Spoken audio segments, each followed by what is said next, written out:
Hello future chartered accountants friends, this is your दोस्त and guide लॉपति। Friends, कल मैंने एक वीडियो अपलोड करी थी regarding CA foundation law students जो जैन 26 में अपीयर कर चुके थे, लेकिन उनकी एग्जाम क्लियर नहीं हो पाई और जो मई 26 के अंदर वापस से अपने एग्जामिनेशन के प्रिपरेशन को शुरू करना चाहते हैं। फ्रेंड्स, उस वीडियो के अंदर मैंने आपसे वादा किया था कि मैं आपको मई 26 एग्जामिनेशन में सीए फाउंडेशन लॉ को रिवाइज कैसे करेंगे उसकी डिटेल्ड स्ट्रेटेजी आपसे डिस्कस करूंगा। तो आज का ये वीडियो उसी के रिलेटेड है कि आज के लेक्चर पे हम डिस्कस करेंगे कि किस प्रकार से बचे हुए टाइम में हम लोगों को सीए फाउंडेशन लॉ को ठीक तरीके से रिवाइज करना है, ताकि जो गलतियां हमने जैन 26 के अंदर करी थी उसको हम ओवरकम कर पाए और मई 26 के अंदर हमारी सीए फाउंडेशन लॉ के अंदर डिजायर्ड सक्सेस अचीव हो। तो फ्रेंड्स, आगे बढ़ने से पहले कुछ बातें मैं आपसे डिस्कस करना चाहूंगा, कुछ टिप्स आपके साथ मैं डिस्कस करना चाहूंगा जो अभी आपको स्क्रीन पे दिख रही है। फ्रेंड्स, प्रोबेबली बहुत सारे लोगों ने गलती करी है कि उन लोगों ने सीए फाउंडेशन लॉ या बाकी किसी भी सब्जेक्ट के अंदर हो सकता है 100% सिलेबस को कवर नहीं किया है। तो फ्रेंड्स, ये गलती दोबारा मत करिएगा। देखिए, एक गलती हम लोग करते हैं उसका भुगतान हम कर चुके हैं जैन 26 के अंदर, दोबारा ये गलती नहीं करनी है। सिलेक्टिव अप्रोच से पढ़ाई बिल्कुल भी नहीं करनी है। बच्चों, इंस्टीट्यूट का एग्जामिनेशन का पैटर्न बहुत हद तक चेंज हो चुका है और आप लोग अगर पुराने तरीके से अपने प्रिपरेशन को कंटिन्यू कर रहे हो तो ये सबसे बड़ी गलती आपके लिए हो सकती है। मई 26 के अंदर दोबारा से आपको अगर जैन 26 का रिजल्ट नहीं देखना है तो 100% कवरेज करना ही करना है। बहुत सारे बच्चों ने, बहुत सारे स्टूडेंट्स ने मेरे ये देखा हुआ है कि सिलेक्टिव अप्रोच से पढ़ाई करी हुई है, सिलेक्टिव अप्रोच से ऑप्शन स्ट्रेटेजी को उन्होंने इंप्लीमेंट करके पढ़ाई करी है, जिसका रिजल्ट उनके सामने है। तो friends, please selective syllabus, selective approach से पढ़ाई नहीं करना है। 100% जो है आपको कवर करना है अपने एंटायर सीए फाउंडेशन लॉ के सिलेबस को। नंबर 2, ये एक बहुत ही बड़ी गलती इन बच्चों ने करी हुई है, दैट इज राइटिंग प्रैक्टिस। हम बस लॉ को पढ़ के डायरेक्टली एग्जामिनेशन में नहीं जा सकते, हम लोगों को राइटिंग प्रैक्टिस करना बहुत ही जरूरी है। तो दिन के अभी बचे हुए जितने भी समय अपने पास है, दिन के लगभग 3 से 4 क्वेश्चंस का आंसर राइटिंग करना बहुत ही जरूरी है। बच्चों देखिए, एग्जामिनेशन ओरल नहीं है, एग्जामिनेशन राइटिंग में है और वो भी डिस्क्रिप्टिव है। मैथ्स और इकोनॉमिक्स की तरह आपको ऑब्जेक्टिव फॉर्म में गोला गोला नहीं करना है। अकाउंट्स और लॉ, ये दो सब्जेक्ट डिस्क्रिप्टिव है, पूरा 100% का लिखना है।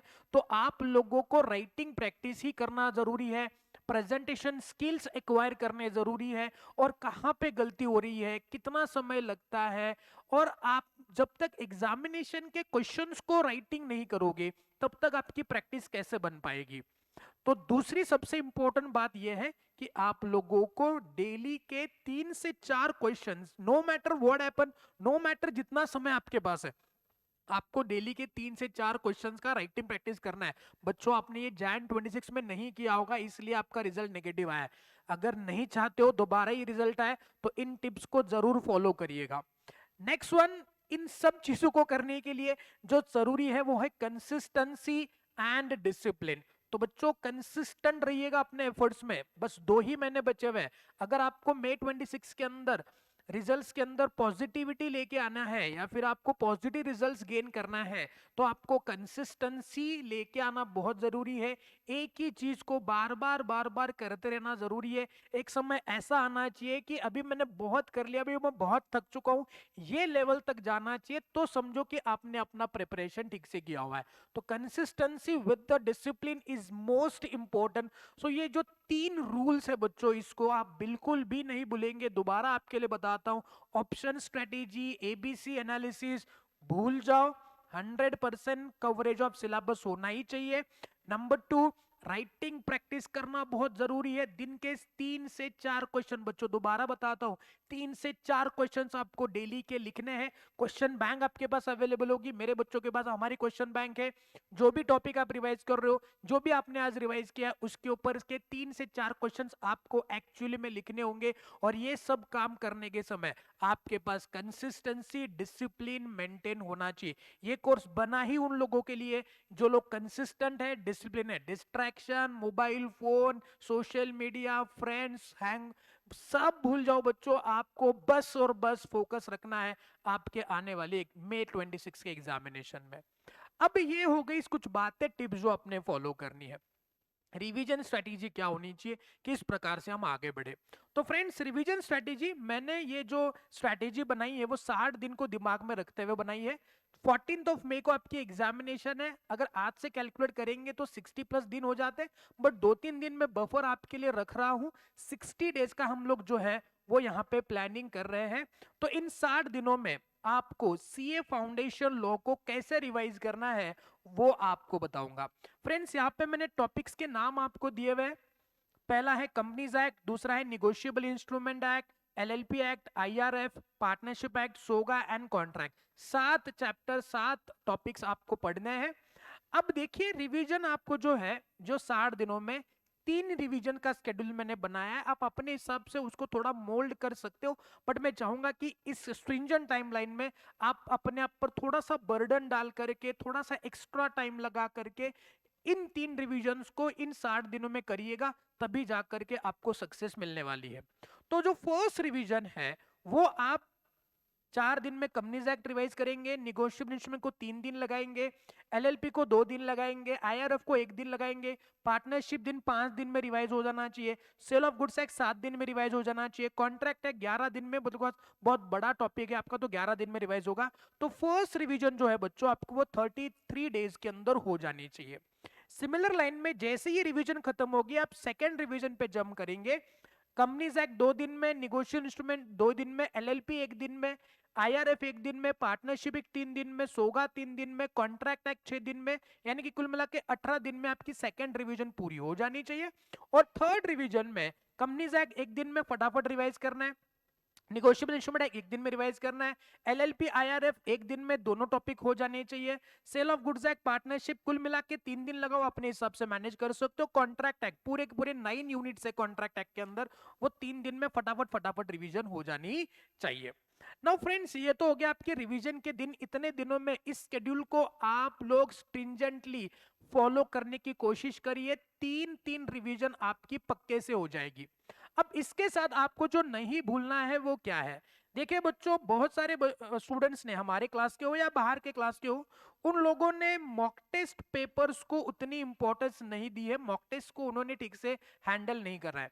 मैं कहता हूं एटलीस्ट 2 मॉक टेस्ट आपने जो है वो अपीयर करनी है बिफोर योर May 26 एग्जामिनेशन, और प्रॉपर उसको सर से इवेल्युएट करके लेना है। अभी आपके प्रॉब्लम्स क्या हुए होंगे, प्रोबेबली आपको टाइम नहीं मिला होगा, टाइम मैनेजमेंट में प्रॉब्लम हुआ होगा, क्वेश्चन पढ़ के इवेल्युएट करने, एनालिसिस करने में प्रॉब्लम हुआ होगा, राइटिंग स्पीड कम पड़ रहा होगा, या जो भी है, जो भी प्रॉब्लम्स आपने फेस किए हैं अभी, वो प्रोबेबली आपके मॉक टेस्ट को अपीयर ना करने की वजह से या ठीक से अपीयर ना करने की वजह से हुए होंगे। दोबारा May 26 में ये प्रॉब्लम नहीं आना चाहिए, उसके लिए क्या करना होगा, इन सब रिवीजन के साथ आपको ये 2 मॉक टेस्ट कंपलसरी, 100% सिलेबस के 2 मॉक टेस्ट आपने कंपलसरी जो है वो अपीयर करने ही करने हैं, तभी जाकर के आपको जो है वो रिजल्ट मिलने वाला है।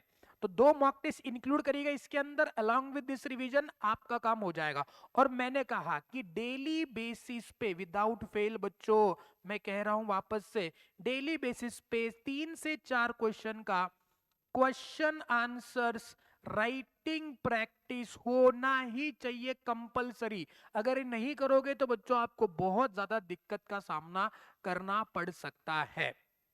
तो ये रहे 60 दिन की रिवीजन स्ट्रेटेजी जो आप फॉलो करेंगे। रिवीजन करने के टाइम पे क्या करेंगे बच्चों, सी हो सकता है कि आपको रिवीजन के टाइम पे थोड़ा बूस्ट अप चाहिए, थोड़ा आपको मोटिवेशन, या मोटिवेशन नहीं कह सकते बट थोड़ा सा एक इनिशियल स्टार्ट चाहिए। तो फ्रेंड्स उसके लिए मैंने अपने यूट्यूब चैनल पे डिटेल्ड में revision cum fast track lectures हर एक टॉपिक के अपलोड किए हुए हैं। तो जाइएगा हमारे इस लिंक पे, ये डिस्क्रिप्शन बॉक्स में दे दूंगा। एवरी टॉपिक का बच्चों आप देख पाओगे यहाँ पे, sale of goods act, negotiable partnership companies act, Indian contract act, IRF, इन सब के रिविजन्स मैंने अपलोड किए हुए हैं। जो भी टॉपिक रिवाइज करना चाहते हो, जैसे फॉर एग्जांपल आप कंपनीज एक्ट को शुरू कर चुके हो, तो कंपनीज एक्ट को शुरू करने के टाइम पे आप जाइएगा यहाँ पे, आपको कंपनीज एक्ट की रिवीजन दिखेंगे, 2 पार्ट में है, ओपन करिएगा उसको, कंपनीज एक्ट की रिवीजन शुरू हो जाएगी। तो ये रिवीजन आप कंटिन्यू करिएगा, ये रिवीजन देखिएगा, और उसके बाद आपको एक थोड़ा सा इनिशियल बूस्ट मिल जाएगा, इनिशियल आपको एक स्टार्टअप मिल जाएगा कि किस प्रकार से हमने रिवीजन जो है वो करनी है। जैसे कोई टॉपिक है, वो टॉपिक हमने फिनिश किया, वो टॉपिक खत्म होने के बाद जाकर के खुद से पढ़ना शुरू करिएगा। ठीक है, लगभग एक 3-4 घंटे के अंदर आपको पूरा का पूरा जो है वो कंपनीज एक्ट इस प्रकार से रिवीजन किया हुआ मिल जाएगा। उसके बाद आप अपने से पढ़ने की कोशिश करिएगा। उसके बाद जितना भी आपने रिवाइज किया है उसके 3 से 4 क्वेश्चन बैंक आपको मिली होगी, उस क्वेश्चन बैंक से रिवाइज करिएगा, उस क्वेश्चन बैंक से राइटिंग प्रैक्टिस करिएगा। बस यही आपको करना है बच्चों, और क्या करना है, डिटेल में रिवीजन आपको दिया हुआ है। तो इस प्रकार से आप अपनी रिवीजन को इन 60 दिनों में कंप्लीट कर सकते हो। चाहे जो भी रिवीजन हो, मैंने कहा राइटिंग प्रैक्टिस को कंटिन्यू करना बहुत ही जरूरी है। फर्स्ट रिवीजन के टाइम पे आप ये रिवीजन लेक्चर्स देख करके आप कंटिन्यू कर सकते हो। सेकेंड एंड थर्ड रिवीजन में आप लोगों के रिवीजन लेक्चर देखने की जरूरत नहीं है। एट द एंड आपको अकाउंट्स के एग्जाम के बाद, लॉ के एग्जाम के पहले जो 1.5 डेज का रिवीजन स्ट्रेटेजी जो बनाना है वो मैं आपको प्रॉपर बना के दे दूंगा। उससे भी आप अपने 1.5 दिन में किस प्रकार से लॉ को रिवाइज करना है बिफोर एग्जामिनेशन, वो मीनवाइल आपको मिल जाएगा। सॉरी, जितना बच्चों सॉरी जितना आपको सपोर्ट जरूरी है फाउंडेशन लॉ के एग्जामिनेशन को अपियर करने में, उतना सब सपोर्ट आपको मिल जाएगा। कोई चिंता करने की जरूरत नहीं, बस आप अपने इस शेड्यूल को स्टकअप रहिएगा, उसको फॉलो करिएगा। गारंटी के साथ बता रहा हूं कि आप लोग आने वाले लॉ के एग्जामिनेशन में पास होने वाले हैं। मटेरियल कौन सा यूज करेंगे, जिस भी क्लास का आपने मटेरियल यूज किया होगा उस मटेरियल को कंटिन्यू करिएगा। अगर वो कवरेज नहीं कर पा रहा है पूरे सिलेबस को, तो आप अपने मटेरियल को भी चेंज कर सकते हो। एडिशनल क्वेश्चन बैंक्स आप परचेस कर सकते हो, क्वेश्चंस आप ले सकते हो, उससे प्रैक्टिस कर सकते हो। एटलीस्ट पिछले 4 एग्जाम के previous year exam question paper निकालो, उसके एग्जाम क्वेश्चंस को देखो। एमटीपी आरटीपी पुराने 3-4 अटेम्प्ट के निकालो, मैंने अपने टेलीग्राम चैनल पे उसको बकायदा अपलोड किया हुआ है, वहां से डाउनलोड करिएगा। अगर आपके पास समय नहीं है तो सारे रिसोर्सेस मैंने अपने टेलीग्राम चैनल पे दिए हुए हैं, उसका भी लिंक मैंने इस डिस्क्रिप्शन बॉक्स में दिया हुआ है।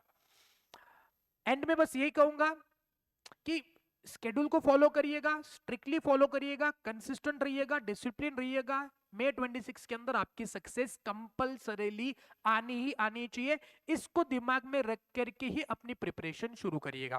For any kind of assistant, any kind of doubts regarding the law, you can straight away contact to me. Contact number भी डिस्क्रिप्शन बॉक्स में दिया हुआ है, उस कॉन्टैक्ट नंबर पे आप बेझिझक मुझको कॉन्टैक्ट कर सकते हो। मैं आपके ही लिए ही यहाँ पे बैठा हूँ, आपके डाउट्स को सॉल्व करने के लिए ही यहाँ पे बैठा हूँ। एट द एंड बस यही कह करके मैं आपका ज्यादा समय नहीं लूंगा, अलविदा कहता हूं आपसे। मिलेंगे किसी और वीडियो के अंदर, इंफॉर्मेटिव वीडियो के अंदर, जिसका फायदा आपको आगे आने वाले एग्जामिनेशन में जरूर होगा। Thank you so much, bye bye and have a nice day.